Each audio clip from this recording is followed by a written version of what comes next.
guys, it's Ryan back here again, and today I'm reviewing Star Wars The Clone Wars, and this is Saesee Tiin. So this figure is currently out at Walmart stores and Toys R Us, but it has not shown up at Target for some reason, and the retail price is $7.99. So let's take a look at the packaging. As you can see, it's in the 2010 and 2011 blue and black packaging design.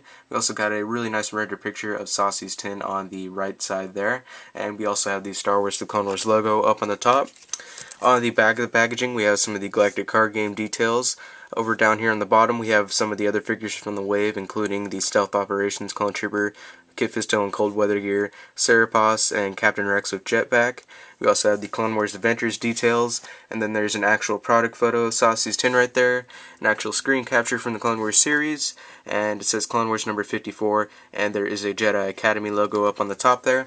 And it says Saesee Tiin is an outstanding pilot because of his impressive telepathic abilities and the practice he receives flying his starfighter through the challenging winds on his homeworld, Ikach. When he is on space combat missions, the Jedi Master wears a special helmet and flight pack with swing-out wings.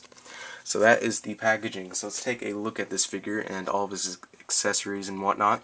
So the packings that are included, so you get a card, of course. You also get a stand right there, and you get a dice. So that is your basic packings that you give all the Clone Wars figures now. These accessories that you have here, these are just basically little play features that Hasbro decided to add into. So this isn't really an actual item that appears in the Clone Wars series. It's just something that Hasbro added into the figure to add more play value to it. But basically what this is supposed to be a little flight harness or a jetpack or whatever you want to call it. But it does have these little wings that can be pivoted out if you want to. Each of them has a Republic logo on both sides. There's also this little harness that attaches to it right there. You can remove that if you want to. Just basically a peg and peg hole system, so you just put the two together. So that's a little harness right there. On the back of it, it does have some decent detailing. There's two rockets right here, a bunch of different panels and whatnot, and of course the paint detailing is really nice on it as well. A ton of whites, greens, and yellows all mixed together. It just looks really cool looking. But anyways, you get that accessory. You also get one of these helmets right here. It kind of resembles a Clone Trooper helmet, but it's actually not a clone helmet. It's just basically a face guard. So you just basically snap this onto his head here, and that's all you have to do. Fairly easy to attach that. So pretty cool little accessory right there too. And I believe this is a reference to the original Clone Wars series, if you ever saw that. If you did, you know what I mean. But anyways, how do you attach the flight harness and the jetpack? Pretty easy actually. All you have to do is just pop the head off, which can be challenging to a degree, but once you do that, you just take the harness and put it over his shoulders right there, and then you pop the head right back on.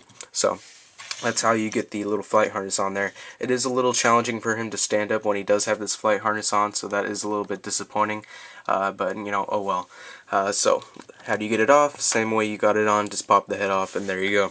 So that is the flight harness and little jetpack thingy there, and the helmet. So the basic accessories that this figure has is his lightsaber here. It's got a unique hilt sculpt.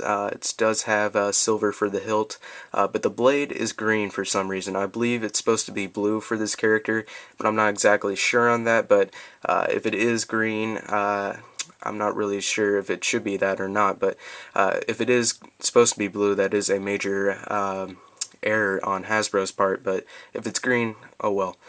So anyways, that is all the accessories that this figure comes with. Detailing and sculpting wise, they did a fantastic job. I really like the head sculpt on this figure, and the paint that they used on the head just really makes it stand out nicely. He's even got this little birthmark or tattoo, whatever that's supposed to be, on the top of his head there. Very nicely detailed.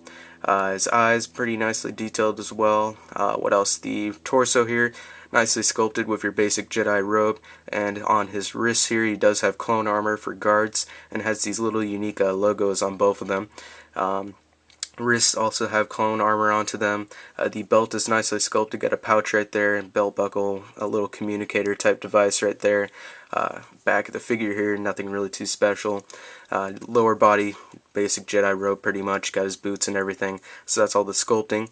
For his comma here, they used some fabric or soft goods, whatever you want to call that, so you can easily move his legs back and forth or side to side depending on what you want to do with that, so they did use fabric for that, so pretty cool little feature there.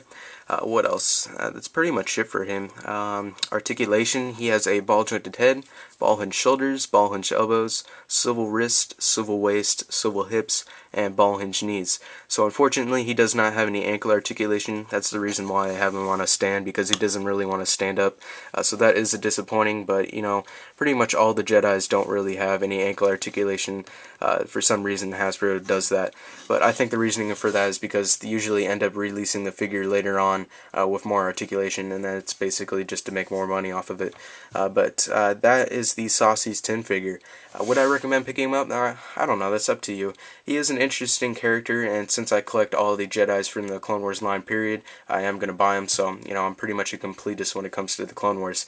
But that's really up to you if you want to buy this figure or not. He's not really that much of an interesting character in the Clone Wars series so far, since he really hasn't had any screen time.